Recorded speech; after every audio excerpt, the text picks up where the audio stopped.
রব্বুল আলামিন সুন্দর করে জানিয়ে দিলেন, ইন্না আকরামাকুম ইনদাল্লাহি আতকাকুম। আল্লাহ জানিয়ে দিলেন, আমার বান্দারা তোমরা জেনে রেখে দাও, তোমাদের মধ্যে তারাই আমার কাছে সম্মানিত, আতকাকুম, যাদের তাকওয়া যত বেশি। যেই ব্যক্তির তাকওয়া যত বেশি হবে সেই ব্যক্তি তত সত্য কথা বলবে। যেই ব্যক্তির তাকওয়া যত বেশি হবে ওই ব্যক্তি আমানতের ব্যাপারে তত বেশি সতর্ক হবে। কথা বলেন ঠিক কি না? আমার আপনার তাকওয়া বাড়াতে হবে। হযরত ওমর বলতেছেন, ও যুবক, তুমি আমার কাছে ক্ষমা চাও, আমি রাষ্ট্রপ্রধান হতে পারি, কিন্তু আমি এই জায়গায় তোমাকে ক্ষমা করতে পারবো না।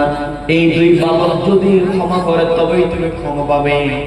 দুই বালককে বলা হলো, এই যুবক তো ইচ্ছা করে তোমার পিতাকে হত্যা করে নাই, সে নিজে স্বীকার করেছে। ওই দুই বালকের কথা, এই যুবকের জন্য আমরা ইতিম হয়ে গিয়েছি, আমরা বিচার চাই, আমাদেরকে বিচার দিতে হবে। আমার পিতাকে হত্যা করেছি, পিতার হত্যার আমরা বিচার চাই, সুষ্ঠু বিচার যেটা হবে। আমিরুল মুমিনিন, আপনি সেই বিচারটা আমাদেরকে করে দেন। এই কথা বলার পরে হযরত ওমর যুবককে ডাক দিয়ে বলতো, যুবক, তোমার বিচারের ফায়সালা তুমি নিজেই দিয়েছো। তুমি যখন বর্ণনা দিয়েছো, জবানবন্দিমূলক বক্তব্য যখন তুমি আমার কাছে উপস্থাপন করেছো, তুমি তো একটাবার বলেছিলে তুমি নাকি এদের পিতাকে বলেছিলে ফসলের ক্ষতি তুমি পূরণ করে দিতে। তোমার উটকে হত্যা করেছে, তুমি যদি আমার কাছে অভিযোগ করতে তাহলে আমি তোমার উটের পরিবর্তে উটের ব্যবস্থা করে দিতাম। কিন্তু তুমিও তো মানো নাই, এদের পিতার মতো তুমিও কি করেছো, উটের পরিবর্তে মানুষকে হত্যা করেছো।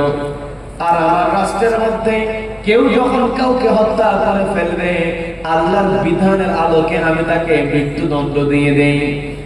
তোমার মৃত্যুদণ্ড হয়ে গিয়েছে, তোমাকে ফাঁসির কাজটা চলতে হবে। এই কথা বলার পরে ওই যুবক বলতেছে, আমিরুল মুমিনিন, খলিফাতুল মুসলিমিন, আপনি যে আমাকে রায়টা দিয়েছেন, আমার মৃত্যুদণ্ডের ঘোষণা দিয়েছেন, এই মৃত্যুদণ্ডকে আমি ভয় পাই না, এই রায়টাকে আমি মেনে নিয়েছি। হযরত ওমর একটু অবাক হলেন, কি ব্যাপার, আমি রায় দিয়ে দিলাম, সঙ্গে সঙ্গে মৃত্যুদণ্ডকে মেনে নিল। যখন প্রশ্ন করেছিলাম মেরেছো কিনা, হত্যা করেছো কিনা, দুইবার প্রশ্ন করতে হয় নাই, একবারে জবাব স্বীকার করেছেন, মেরে ফেলেছি। আবার যখন আমি রায় দিয়ে দিলাম মৃত্যুদণ্ড তোমার হবে, যুবক সঙ্গে সঙ্গে স্বীকার করে নিয়েছে, হ্যাঁ আমার কোনো আপত্তি নেই, তবে আমার কাছে একটা দাবি আছে আপনার কাছে। সেটা হলো, আমাকে আগামী জুমার দিন পর্যন্ত একটু সুযোগ দিতে হবে। আমি একটু আমার বাড়িতে যেতে চাই, আমার বাড়িতে আমার কিছু কাজ আছে। হযরত ওমর বললেন, তোমার কিসের কাজ?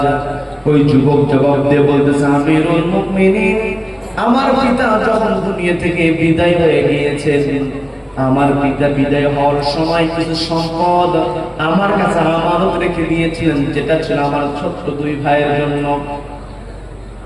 এখন তো আমি আমার ছোট্ট দুই ভাইকে আমার আমানতটা ফিরিয়ে দেই নাই। এই মতো অবস্থায় আমার যদি মৃত্যুদণ্ড হয়ে যায় তাহলে তো আমার ভাইয়েরা সম্পত্তিটা পাবে না, ওটা আমার স্ত্রী নিয়ে নেবে, আমার সন্তান নিয়ে নেবে, কিন্তু মূল মালিক তো হলো আমার দুই ভাই। এখন যদি আমি সম্পত্তিগুলো আমার ভাইদেরকে বুঝিয়ে না দেই তাহলে আমি তো আমানতের খেয়ানতকারী হয়ে যাব। আর আমানতের খেয়ানতকারী হিসাবে যদি আমি কিয়ামতের ময়দানে দাঁড়িয়ে যাই তাহলে আমার অবস্থানটা হয়ে যাবে জাহান্নাম। বলেন নাউযু বিল্লাহ, বলেন নাউযু বিল্লাহ। যুবকের মৃত্যুদণ্ড হয়ে গিয়েছে, যুবক কোন প্রকার মৃত্যুকে ভয় পাচ্ছে না। যুবক ভয় পায়, আমি যে আমানত আমার বাবা মার কাছে দিয়েছেন, এই আমানত আমার ভাইকে বুঝিয়ে দিতে হবে। এটাই হচ্ছে নবীজির আদর্শ। কথা বলেন ঠিক কি না? নবীজির এক নম্বর আদর্শ, নবীজির সত্য কথা বলেছেন। দুই নম্বর ছিলেন নবীজির আমানতদার। আপনারা মনে করছেন হুজুর ঘটনা বলতেছে, কিন্তু ঘটনা থেকে আমাদের শিক্ষা নেওয়ার দরকার আছে না নাই? যখন ওই যুবক বলতেছে, আমিরুল মুমিনিন, আমাকে আগামী জুমার দিন পর্যন্ত বাড়িতে যেতে দিতে হবে, আমি আমার বাড়ি থেকে আমার ভাইদেরকে আমার আমানত যেটা আমার কাছে জমা আছে এটা আমার ভাইদেরকে আমি বুঝিয়ে দেব। হযরত ওমর ওই বালকের উপর খুশি হয়ে গেলেন।